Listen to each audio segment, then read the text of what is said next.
Alright, magandang araw mga ka-tracker, welcome sa ating vlog. Ngayong araw, ipapakita ko lang sa inyo itong unit na katatapos lang namin air condition. Ito po ay Japan Surplus Truck, Isuzu Elf NKR Freezer Van, 14 feet ang haba ng body. May plaka na nakarehistro. So, bigyan ko po kayo ng idea and reference sa mga Japan Surplus Truck. So, itong unit na to ay nagre-range daw to ng 980 to 1M, ganitong unit. Ang makina po nito ay 4HF1 manual, mechanical, naka-inline injection pump. So marami po yung may alam na mekaniko nito. Ito po ay pinturado, fully repaint, hino white yung kulay ng cab and body, tapos itim naman yung undercoat niya. Ayan. So ito ay nakarehistro na, may plaka. Tapos yung gross weight capacity nito 4,200, net capacity naman na 2,100, 3 passenger kasama na driver. Ayan, complete standard electrical lights and accessories po siya. Ito po yung loob, ipakita ko sa inyo. Meron pa siyang rain gutter, rain visor. Ito po yung loob, ayan, naka-upholstery yung mga upuan, naka-floor matting, brand new na dashboard. Hindi po ito converted, kundi pang left hand drive po talaga ito. Tapos 5-speed manual transmission, power steering na po siya. And then kung may aircon po ito, pwede po natin palagyan ng aircon. Optional po, pwedeng ipa-activate, pwedeng hindi. Ayan po yung itsura niya, oh. Complete accessories po dito sa loob.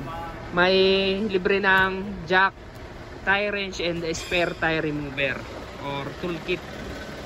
Tapos ang gulong naman ito, Surplus Japan, makakapal po yung gulong, 5 stud, tubeless. Tapos yung brake system nito, naka disc brake yung harap, drum brake yung likod.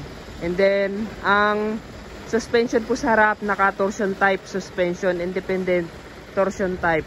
And then yung molly naman sa likod na may auxiliary lip spring.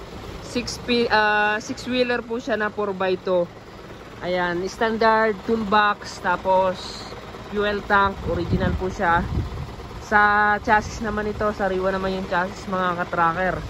Ayan, makakapal po yung gulong natin na nakakabit. Tapos ayan, naka taillight grill na rin. Ito yung likod ng freezer van, pinturado po yan, 14 feet po ang haba. Ito yung loob. Ayan, ito po siya. Ayan, ang loob nito, ano na, aluminum. Tapos may division yung loob ng van natin.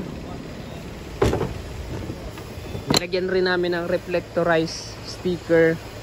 And then at for LED na yung kanyang mga clearance light. Pati sa taas may clearance light po siya. Ayan po, makapal po yung spare tire natin. And then yung system ng ating freezer van carrier, ayan, brand new battery na rin, 2SM.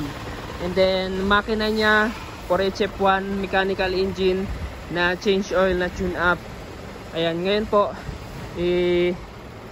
i-deliver na to. Na test drive rin to mga ka-tracker. Ayan, test drive din siya. Yung may radio, tapos bago yung mga wiper blades po natin. So kung naghahanap po kayo ng Japan Surplus Truck, ayan, marami po kaming available dito. Punta lamang po kayo. Ang yard po namin located po dito sa Barangay Mambugdas, Bacoor, Cavite, Calipil Marketing Corporation. So kung gusto niyo pong mag-inquire, mag-message lamang po sa ating FB page, Tracker Moto PH. Ayan, kung nagustuhan niyo tong video na to, paki-like, share, and mag-subscribe na. Paki-follow rin ang ating FB page. Maraming salamat. Pwede po tayong cash and financing. Ayan, kung may mga tanong po kayo, mag-comment lang sa baba. Maraming salamat. God bless. Bye-bye.